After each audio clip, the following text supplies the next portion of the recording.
இன்னைக்கு ஒரு யூஸ்ஃபுல்லான கிச்சன் டிப் தான் பார்க்க போறோம். நம்ம என்னதான் ஸ்டவ்வ நீட்டா தொடச்சு அழகா மெயின்டெயின் பண்ணாலும், பர்னர் அழுக்கா இருந்துச்சு அப்படின்னா, ஸ்டவ் பார்க்கறதுக்கு ரொம்ப அசிங்கமா தான் இருக்கும். அது மட்டும் இல்ல, அந்த பர்னரும் ஃப்ளேம் உங்களுக்கு கம்மியாயிடும். கேஸும் உங்களுக்கு ரொம்ப வேஸ்ட் ஆகும். ஸோ பர்னர மாசத்துல ஒரு தடவையாவது இந்த மாதிரி கிளீன் பண்ணி போட்டீங்க அப்படின்னா, உங்களுக்கு கேஸ நீங்க மிச்சப்படுத்தலாம். ஸோ அத எப்படி கிளீன் பண்ண போறோம் அப்படிங்கிறது தான் பெரிய டாஸ்க்கு. ஸோ அத நான் வந்து 2 மெத்தட்ல நான் உங்களுக்கு காமிச்சிருக்கேன். 2 மெத்தட்ல உங்களுக்கு எந்த மெத்தட் பிடிச்சிருக்கோ நீங்க வந்து யூஸ் பண்ணிக்கலாம். இப்ப நான் பிஃபோர் வீடியோவும் காமிச்சிருக்கேன். இது வந்து பார்த்தீங்கன்னா, ஆஃப்டர் வீடியோ. நான் வாஷ் பண்ணதுக்கப்புறம் எப்படி இருக்கு பாருங்க. இதுக்கு முன்னாடி நான் காமிச்சது வாஷ் பண்றதுக்கு முன்னாடி காமிச்சேன். ஸோ அதுக்கும் இதுக்கும் எவ்வளோ டிஃப்ரென்ஸ் பாருங்க. புத்தம் புதுசா ஆக்கிட்டோம். அப்படி இருந்த பர்னர் இந்த மாதிரி நம்ம கிளீன் பண்ணிட்டோம். 2 ஈஸி மெத்தட்ல நான் உங்களுக்கு காமிக்கிறேன். So hi all, welcome to Shenba Nivas. நம்மளோட சேனலை ஃபர்ஸ்ட் டைம் பார்க்குறீங்க, இல்லை சப்ஸ்கிரைப் பண்ணாமல் பார்த்துட்டு இருக்கீங்கன்னா சப்ஸ்கிரைப் பண்ணிட்டு பாருங்க. கூடவே பெல் ஐக்கான் ப்ரெஸ் பண்ணிக்கோங்க. ஸோ தட் நான் போடுற எல்லா வீடியோஸும் உங்களுக்கு இமீடியட்டாக நோட்டிஃபிகேஷன் வரும். நீங்கள் உடனுக்குடன் பார்த்துக்க முடியும். இப்போ வாங்க ஃபர்ஸ்ட் மெத்தட் நான் என்ன பண்ணுறேன்னு பார்த்துக்கலாம். இப்போ பார்த்தீங்கன்னா இந்த அளவுக்கு அழுக்கா இருக்குது பர்னரு. இப்போ இதை வந்து நான் ஒரு பவுலில் போட்டுக்கிறேன். இதை போட்டுட்டு இது கூடவே பார்த்தீங்கன்னா 1 டேபிள் ஸ்பூன் அளவுக்கு பேக்கிங் சோடா போட்டிருக்கேன். 1/2 டேபிள் ஸ்பூன் டிட்டர்ஜென்ட் பவுடர், அதாவது துணி துவைக்கிற பவுடர் போட்டிருக்கேன். அதே மாதிரி ஒரு 1லேருந்து 2 டேபிள் ஸ்பூன் அளவுக்கு வினிகர் சேர்த்துக்கிறேன். வினிகர் சேர்த்தோன்னே பாருங்க, அது அப்படியே பொங்கி நுர பொங்கி வருது. இது கூடவே ஒரு லெமனும் பிழிஞ்சு விட்டுக்கிறேன். லெமன் பிழிஞ்சு விடும்போதும் பாருங்க நுர பொங்கி வருது. ஸோ இந்த 4 பொருளை மட்டும் முதல்ல சேர்த்து நல்லா கொதிக்கிற தண்ணியை இதில் ஊற்றிடணும். இது மூழ்கிற அளவுக்கு ஃபுல்லாக நல்லா சூடாக இருக்கணும் தண்ணி. கொதிக்கிற தண்ணி ஊற்றிட்டு அந்த லெமனையும் அதிலேயே போட்டுருங்க.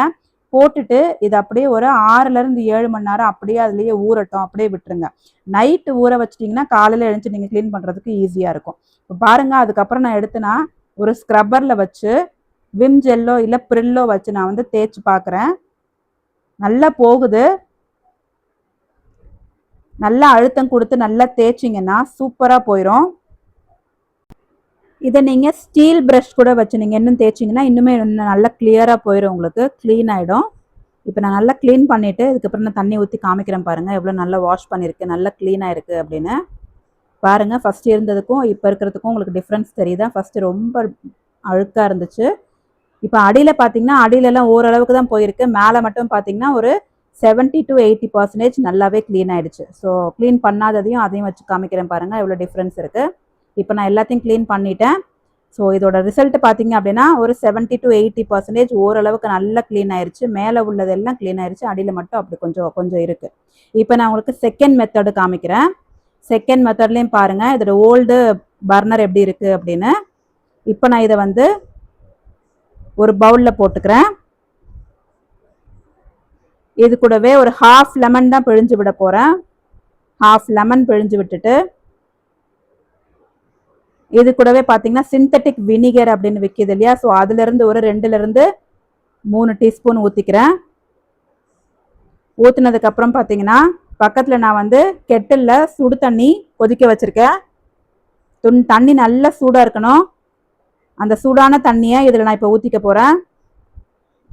இது மூழ்கிற அளவுக்கு ஃபுல்லாக ஊற்றிடுங்க. நல்லா சூடாக இருக்கணும். இப்போ இதில் வந்து நம்ம ஈனோ ஒரு பாக்கெட் சேர்க்க போகிறோம். கொஞ்சம் கொஞ்சமாக சேருங்க. அது சேர்க்கும் போதே பார்த்தீங்கன்னா நல்ல நுர பொங்கி வரும், அப்படியே பபிள்ஸாக. அதனால் கொஞ்சம் கொஞ்சமாக சேருங்க, இல்லைன்னா ரொம்ப பொங்கி ஒரு மாதிரி நெடி ரொம்ப இருக்கும். ஃபுல்லாக ஒரு பாக்கெட் ஃபுல்லாக நான் சேர்த்துட்டேன். இப்போ பார்த்தீங்கன்னா சேர்த்த உடனேயே ஓரளவுக்கு அப்படியே க்ளீன் ஆகிற மாதிரி தெரியுது பாருங்கள். இது அப்படியே கொஞ்சம் நேரம் மிக்ஸ் பண்ணி விட்டுட்டு அப்படியே மூடி வச்சு நைட்டு ஃபுல்லாக அப்படியே ஊற விட்டுருங்க. இல்லை காலையில் செய்கிறீங்கன்னா சாயங்காலம் எடுத்து க்ளீன் பண்ணுங்கள். இப்போ பார்த்தீங்கன்னா ஒரு 8 மணி நேரம் ஆயிடுச்சு. இப்போ நான் எடுத்து காமிக்கிறேன் பாருங்கள். ஃபஸ்ட்டு மெத்தடில் நம்ம வந்து ப்ரெஷ்ஷை போட்டு க்ளீன் பண்ணோம், தேய்ச்சோம், ரொம்ப அதிகமாக தேய்ச்சோம். இப்போ வந்து இந்த மெத்தடில் பாருங்கள், இப்படி கையில் வச்சு தேய்ச்சாலே அதில் உள்ள அழுக்கெல்லாம் எவ்வளோ சூப்பராக க்ளீன் ஆகுது பாருங்கள். உங்களுக்கு விசிபிளாக தெரியுது பாருங்கள். நான் ஒன்றுமே பண்ணலை, அப்படியே ஊற வச்சதோடு எடுத்து நான் வந்து காமிக்கிறேன். இப்படி கையில் தேய்ச்சாலே அந்த அழுக்கு எல்லாமே அப்படியே உங்களுக்கு ரிமூவ் ஆகிட்டு சூப்பராக க்ளீன் ஆகுது பாருங்கள். ப்ரஷ்ஷே நான் போடலை இன்னும். கையிலேயே இவ்வளோ அழகாக போகுது அப்படின்னா ப்ரஷ் போட்டு தேய்ச்சா இன்னும் சூப்பராக க்ளீன் ஆகிடும். இப்போ பின்னாடியும் பாருங்கள், பின்னாடி அவ்வளோ அழுக்கு இருக்குது. அதையுமே வந்து கையில் தேய்க்கும் போதே அப்படியே போகுது. ஸோ இது வந்து ஈனோ போட்டு செய்யும்போது உங்களுக்கு இன்னுமே ரிசல்ட்டு சூப்பராக கிடைக்குது. ஈனோ வந்து பைகார்பனேட்டும் சிட்ரிக் ஆசிடும் சேர்ந்து அது ஒரு கலவையாக கொடுத்துருக்காங்க. அந்த கலவையை வந்து சுடு தண்ணியில் நம்ம மிக்ஸ் பண்ணும்போது அது ஒரு ஃபிஸ்ஸிங் சவுண்டோட நுர பொங்கி அப்படியே பபிள்ஸ் வருது இல்லையா? ஸோ அந்த பபிள்ஸ் வந்து இந்த பர்னரில் உள்ள அழுக்க எல்லாத்தையும் ரிலீஸ் பண்ணிடுது. அதில் உள்ள ஆயில் ஸ்டெயின்ஸு எல்லாமே அப்படியே லூசன் ஆகி உங்களுக்கு ஈஸியாக ரிமூவ் ஆகிடும். இப்போ பாருங்கள், அப்படியே நான் கையில் தேய்க்கும் போதே உங்களுக்கு விசிபிளாக தெரியுது பாருங்கள் எவ்வளோ க்ளீன் ஆகுது அப்படின்னு. ஸோ நீங்கள் வந்து செகண்ட் மெத்தட் உங்களுக்கு ரொம்பவே யூஸ்ஃபுல்லாக இருக்கும். ரொம்ப மெனக்கெட்டு போய் தேய்க்கவும் வேண்டாம், நிறைய இன்க்ரீடியண்ட்டும் போட தேவையில்லை. எல்லார் வீட்லேயும் கண்டிப்பாக லெமன் இருக்கும், வினிகரும் வச்சுருப்பீங்க. ஸோ ஈனோ மட்டும் ஒரு பாக்கெட் 5 ரூபா தான் விற்கும். அதை நீங்கள் கடையில் வாங்கி இந்த மாதிரி மாதத்தில் ஒரு நாள் இதை ஊற வச்சு இந்த மாதிரி க்ளீன் பண்ணிங்க அப்படின்னாலே சூப்பராக பளிச்சுன்னு போயிடும் உங்களுக்கு. இப்போ நம்ம இதை வந்து கையில் தேய்ச்சாலே போகுது. ஸோ இன்னும் கொஞ்சம் இருக்கிற அழுக்கு எல்லாத்தையும் நம்ம வந்து லேசாக ஒரு ப்ரஷ்ஷை வச்சு லைட்டாக தேய்ச்சாலே போதும். இப்போ நான் வந்து ப்ரஷ்ஷில் வந்து ப்ரில் லிக்விட் இல்லைன்னா விம் ஜெல் எடுத்துக்கோங்க. நான் வந்து ப்ரில் லிக்விட் போட்டிருக்கேன். இப்போ அதை வச்சு நான் தேய்ச்சி காமிக்கிறேன் பாருங்கள் எவ்வளோ பளிச்சுன்னு. புதுசாக வாங்கும்போது எப்படி இருந்துச்சோ அந்த மாதிரி க்ளீன் ஆகிடுச்சு. ஒரு மேஜிக் மாதிரி சூப்பராக உங்களுக்கு ஒர்க் ஆச்சு இந்த ஈனோ போட்டு க்ளீன் பண்ணுறது. எனக்கு வந்து இந்த செகண்ட் மெத்தடு தான் 100% ஒர்க் ஆகுச்சு அப்படின்ற மாதிரி தோணுச்சு. ஸோ உங்களுக்கு எந்த மெத்தட் பிடிச்சிருக்கோ அந்த மெத்தடை யூஸ் பண்ணி நீங்கள் வந்து இதை மாதத்தில் ஒரு நாள் இந்த மாதிரி க்ளீன் பண்ணி போட்டுக்கோங்க. அப்போ தான் வந்து அந்த இடுக்கில் இருக்கிற ஓட்டையாக இருக்கு இல்லையா, அதுக்குள்ளே போய் நிறைய உங்களுக்கு அழுக்கு படிஞ்சிருக்கும். ஸோ அதனால் வந்து கேஸோட ஃப்ளோ உங்களுக்கு ஸ்டாப் ஆகிட்டு ஃப்ளேம் வந்து ரொம்ப சின்னதாக எரியும். அதனால் கேஸும் உங்களுக்கு வேஸ்ட் ஆகும். ஸோ இந்த மாதிரி க்ளீன் பண்ணிவிட்டு இதை காய வச்சுட்டு அந்த ஹோல்ஸ்லாம் ஒரு பின்னு வச்சு குத்தி குத்தி எடுத்துட்டிங்க அப்படின்னா ஃபுல்லாக க்ளீன் ஆகிடும். இப்போ பாருங்கள், நான் வந்து ப்ரஷ் வச்சு லைட்டாக தான் தேய்க்கிறேன்.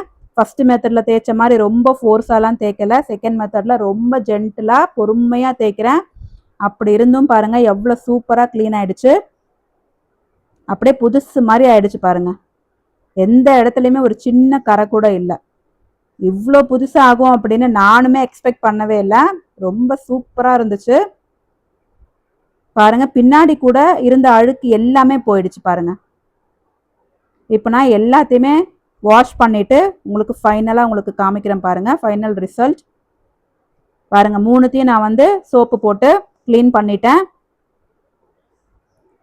பாருங்கள் எந்த அளவுக்கு புதுசாக இருக்குது. ஃபஸ்ட்டு காமிச்சதுக்கும் இப்போ இருக்கிறதுக்கும் பாருங்கள் 100% ரிசல்ட் இது. அவ்வளோ புதுசாகிடுச்சு. எந்த இடத்துலையும் ஒரு துளி அழுக்கோ கருப்போ எதுவுமே இல்லை. பேக் சைடு முதற்கொண்டு சூப்பராக க்ளீன் ஆகிடுச்சு. இந்த பர்னர் கிளீனிங் டிப் உங்களுக்கு யூஸ்ஃபுல்லாக இருந்துச்சு அப்படின்னா கமெண்ட்டில் யூஸ்ஃபுல் டிப் அப்படின்னு போடுங்க. லைக் பண்ணுங்கள், ஃப்ரெண்ட்ஸ் அண்ட் ஃபேமிலிக்கும் ஷேர் பண்ணுங்கள். நீங்களும் ட்ரை பண்ணி பாருங்கள். அடுத்து வேறொரு வீடியோவில் பார்க்கலாம். டில் தென் பாய். தேங்க்ஸ் ஃபார் வாட்சிங்.